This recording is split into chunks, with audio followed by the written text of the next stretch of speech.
What if you were Captain Hook?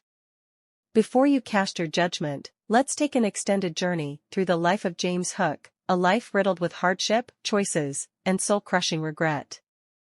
James was born into the Hook family, a lineage of naval officers who served the crown with unwavering loyalty. His father, Admiral Bartholomew Hook, was a man of iron will, a stern disciplinarian who saw the world in absolutes. Duty, honor, and discipline were the bedrock of the Hook family, and James was expected to uphold these values at all costs. From a tender age, James was subjected to a punishing regimen designed to mold him into a naval officer. His father was a harsh taskmaster, sparing neither rod nor emotion. The young James was often left bruised, not just physically but emotionally, as his father's expectations became an unbearable burden. When James turned 20, he was given his first command, a frigate named the Sea Serpent. It was during this time that he met Elizabeth, the daughter of a merchant. Elizabeth was a revelation. She was vivacious, full of life, and her laughter was like a balm to James' wounded soul. For the first time, he felt a glimmer of happiness, a fleeting taste of what life could be. But fate is often cruel. While on a routine patrol, the Sea Serpent was ambushed by pirates led by the fearsome Blackbeard.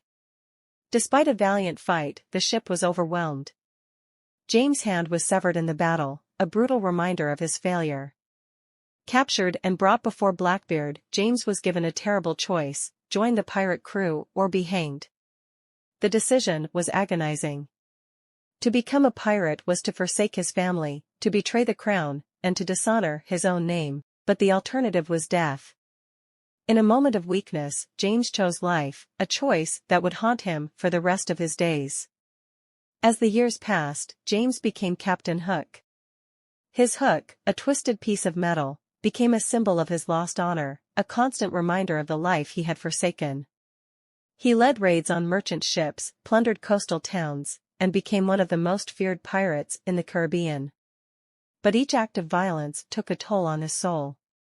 The memories of Elizabeth haunted him, her letters gathering dust in his cabin, each one a painful reminder of the life he could have had. Then came the ultimate humiliation.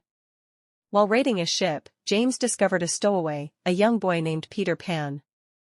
In Peter, James saw everything he had lost: innocence, joy, and the freedom to choose one's destiny. Consumed by jealousy and regret, James became obsessed with capturing Peter, as if doing so would somehow redeem him.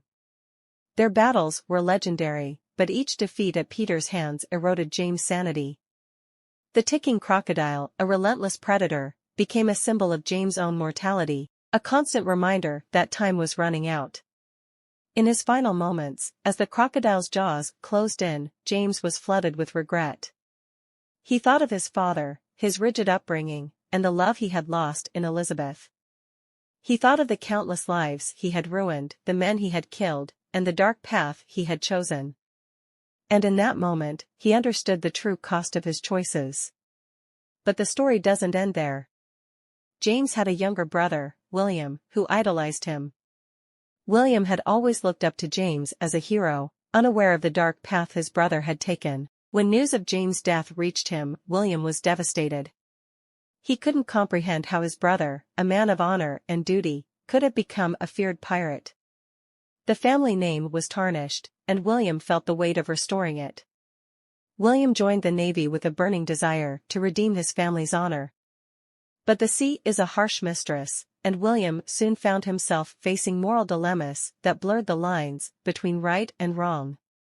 During a battle, he was ordered to fire upon a civilian ship suspected of carrying contraband. The order went against every fiber of his being, but duty compelled him to obey.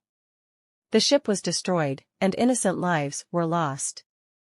That night, William couldn't sleep, haunted by the faces of those he had killed. As years passed, William rose through the ranks, but at a terrible cost. His soul was burdened with guilt and regret, much like his brother's. He began to understand the choices that James had faced, the unbearable weight of duty, and the moral compromises that life often demands.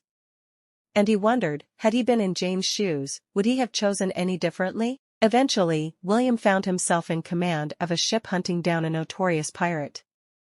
As he read the dossier, his blood ran cold. The pirate's description matched that of his brother, James. The realization hit him like a tidal wave: he was hunting his own flesh and blood. Faced with an impossible choice, William did the unthinkable. He sabotaged his own mission, allowing the pirate ship to escape. It was an act of treason, one that would have him court-martialed and executed if discovered. But in that moment, William felt a sense of peace he hadn't felt in years. For the first time, he had chosen his own path, even if it led to ruin. So, what if you were a Hook? Faced with a life of impossible choices, unbearable losses, and haunting regrets, would you have turned out any different? James and William were not born villains, they were men broken by life, their villainy a desperate attempt to escape a cycle of pain and regret.